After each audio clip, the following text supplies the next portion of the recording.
How's it going, guys? My name, of course, is Wolf, and today I have another story for you guys. You guys really enjoyed the last story I told you guys. You gave me a lot of feedback, and I'm very, very happy about that. Now, the gameplay you guys see in the background is Call of Duty Black Ops 3 on the map Hunted, Search and Destroy, and the game started off awful, 0-3, but we did come back 4-3. You guys will enjoy the gameplay. Hope you guys enjoy, and before I start the story, I need to tell you guys some background to it.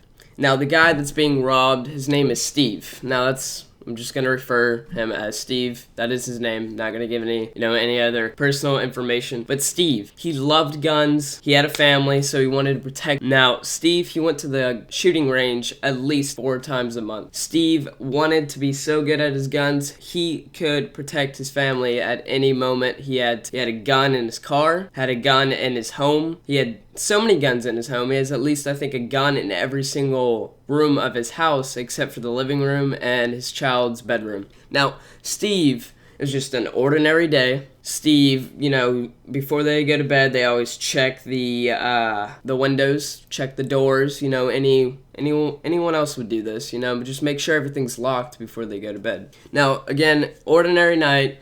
Steve goes upstairs, kisses his daughter's head goodnight, loves them, whatever, and then he goes to the bedroom, turns on the TV, watches some TV before, bedtime.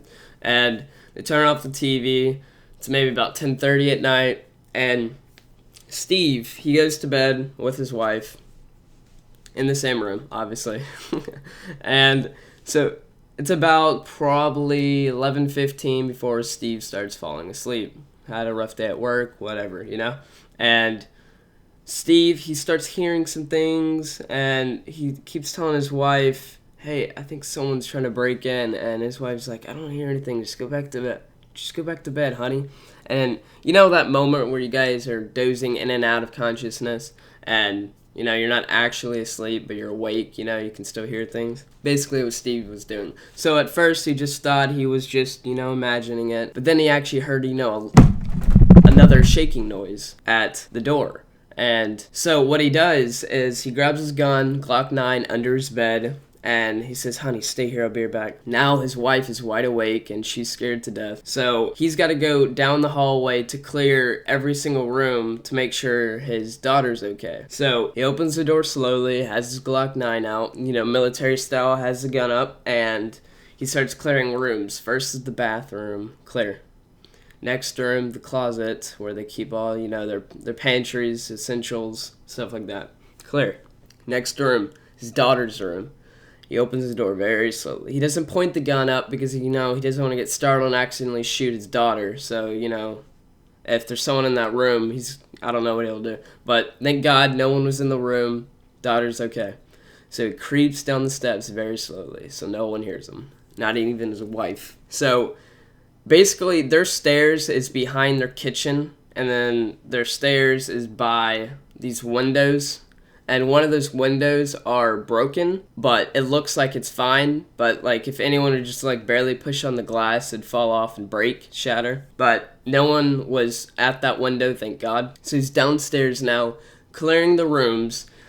Next room he is at is his main living room. And he sees the guy through the window in the dark. There's this little light shining on the front porch where the door's at. And he sees the guy trying to break in. So there's this pole kind of behind on the right side of the door. He gets behind the pole and he gets his gun ready, make sure it's loaded, goes up to the door where the guy breaking in can't see him. He slowly opens the door, points the gun at him, says, hey buddy, and bashes him in the head. One guy down. So basically what happened was the dude was trying to break in and Steve just, he knocked him out. But, he's kind of at his panic mode, his heart's beating, he's afraid there's more guys.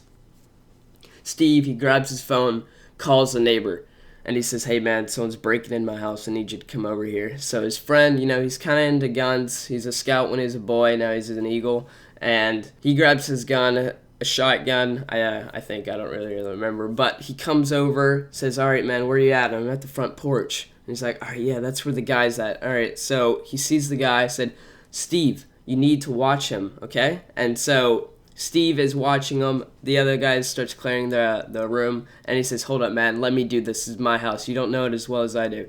And he goes, all right, I'll watch him. Steve starts clearing the bottom floors. There's only a couple rooms left. There's the garage. There's the, I think it's like a pantry for the kitchen. I don't really know. And then there's the room, again, with the broken window. He's afraid someone came in from behind him while he was busy guarding this guy. Now, he clears the garage. It's a messy place. You know, he's got a lot of work stuff, men's stuff in there, and it's clear. So he leaves the garage. He goes in the pantry for the kitchen, and there's nothing in there either. Now, the only room left in the house is the broken window place by the stairs. So he goes in there, clears that room, and thank God the window is still standing there. Now, I don't know for sure, but Steve said there was going to be more than one guy, bad guy, trying to break in, because later on in the police report, he had a friend. The bad guy breaking in did have a friend, but he did get away. So who knows if they broke in, what would they have done? What would have they taken or killed someone? Thank God Steve, you know, he had his gun and he was prepared. But that's the end of the story, guys. I hope you guys enjoyed the video. If you guys did like it, please hit that like button. Tell your friends, favorite, comment, tell me what you think. If you want more stories, tell me. I will see you guys later. Peace!